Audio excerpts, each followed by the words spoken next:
collection of plays about the American experience.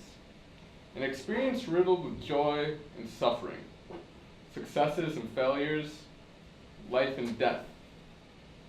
Our first play harkens back to the rural America of our forefathers. It tells the story of a farm, its inhabitants, and unintended consequences of the American dream. This is McKinley Murders.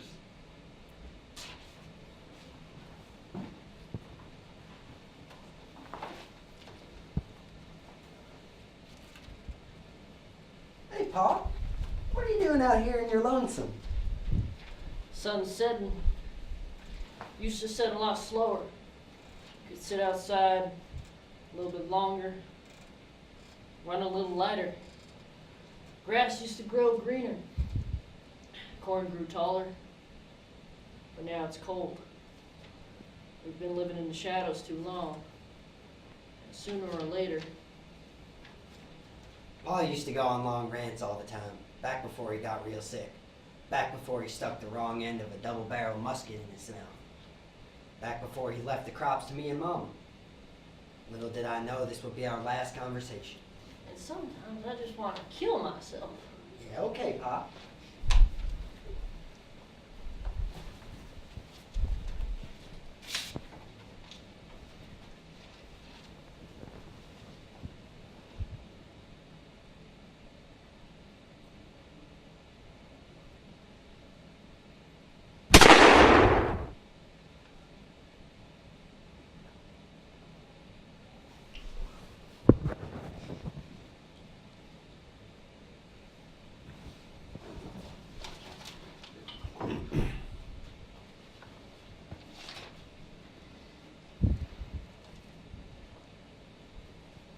Morning, Ma.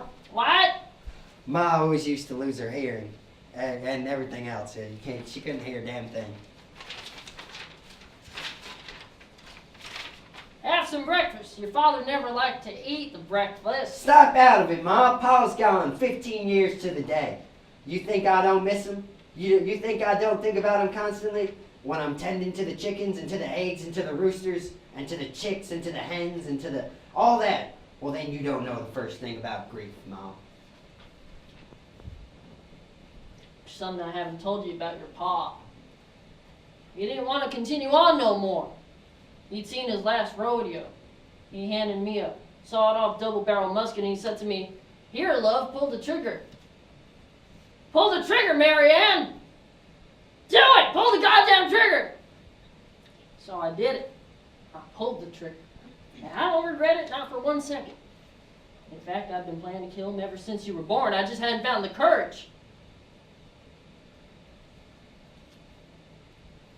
Ma, what is this? Pull the trigger.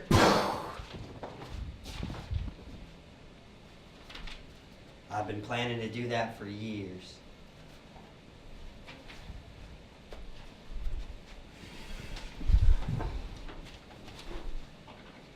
I've been planning to do that for years. Yes, sir, Mr. William. Yes, sir. You must think I'm crazy. No, sir, Mr. William. No, sir. Sun sets too quickly out here. I reckon the sun sets just about the same everywhere, It Mr. used to William. set a lot slower. The sun. My pa told me that. I never quite understood what he meant. But now, I think I do. It's a metaphor, ain't it, Mr. William? About how quickly life seems to pass us by. I think I'm ready to see the stars. Don't talk like that, Mr. William. Don't you say those wicked things.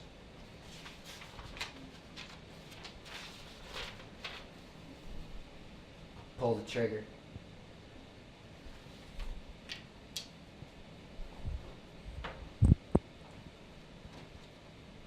That's for you to do yourself, Mr. William.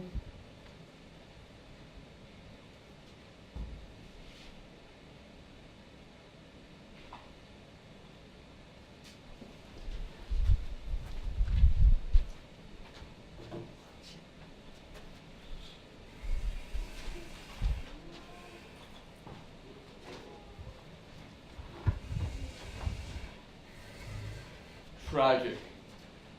Our next play takes us deep inside the American law system. Will justice prevail? Or will our complicated and intricate system fail us once more? This is Two Angry Men. All right, Cliff, we've been here for 32 hours. We gotta come to a verdict. We ain't coming to no verdict until we see eye to eye. Now I say he was an innocent Well, I fellow. say he's guilty. Well, I say he's innocent. Well, I say he's guilty. Well, I say he's innocent. Well, I say he's... Well, I say he's... Cliff, this is getting us nowhere. Well, what do you suggest? I suggest talking. I suggest debating. I suggest following the rules of the court, of democracy, of the free world, of the American way. Are you calling me a liberal, Leroy? Well, I ain't calling you no Republican. Isn't it time we move past the name calling, the division, the whose side are you on logic? Isn't it time we all got on the same side? The human side, the American side. So you are a liberal. God damn it, Leroy, haven't you heard a goddamn thing I've said? Let's just say I didn't vote for LBJ. Well, I think it's fair to say you've missed the point entirely. Arrive at the point, please. I did, 20 minutes ago, but you were too busy honeysucking old Uncle Sam. Are you calling me a homosexual? So what if I am? What's the shame in loving who you love? Don't tell me you're a queer.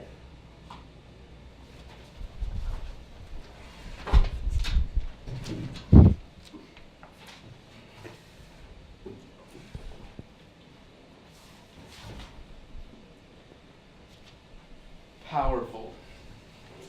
Our next and final play takes us even deeper into the American law system, even closer to the Americans affected by our high courts. The failed American dream, the ultimate punishment for the ultimate crime. This is the Last Supper. 316, 317, 318, 319. Hey, Reginald, it's supper time.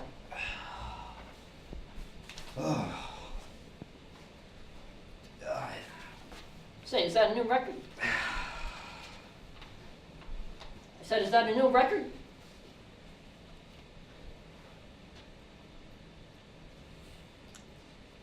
Whoa, easy there. It's your last meal. No need to rush it.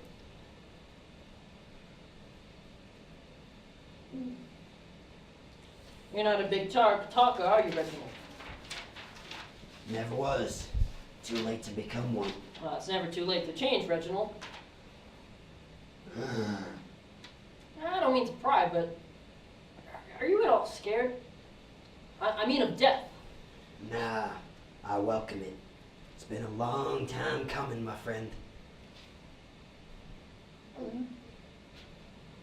I've always been scared of death. You should be. See, I've always wondered about that. Wondered if there's a life beyond. Wondered what's next. Is there more? Is there less? Were we there? Where is this? Where's now? How art thou? I remember when my father went off to war. Well, Mammy told me he'd be back. I waited up every night. Countless sunsets, countless sunrises. And then finally he came home. He was fine, but it just taught me, resilience and waiting. Oh my God, Reginald, you okay? Reginald. Stay with me, Reginald. You have so much to live for. Sit. Are you okay? Yeah, I am okay. You saved my life. You saved my life. You could have let me pass. You could have turned the other way as I lay dying. Hell, I'm dying in a few hours. You know that. What's the point of saving my life? Let me breathe a little longer, climb a little higher, sink a little lower.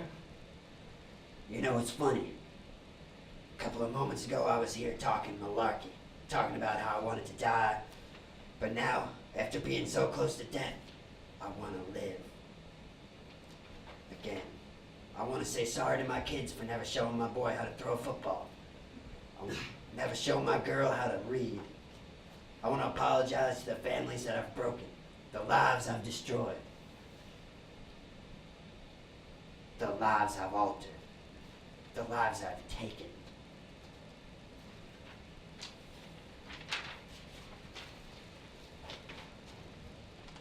Well, I suppose it's time to go. It's my time. All right. Better now than never.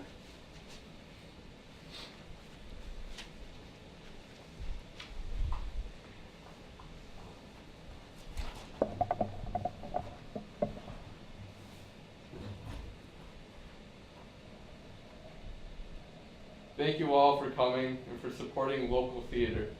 Before you go, all of us here at Scenes from an American Family would like for you to ask yourselves a question as you walk through those doors. Has the American dream failed you? Or more importantly, have you failed the American dream? Good night.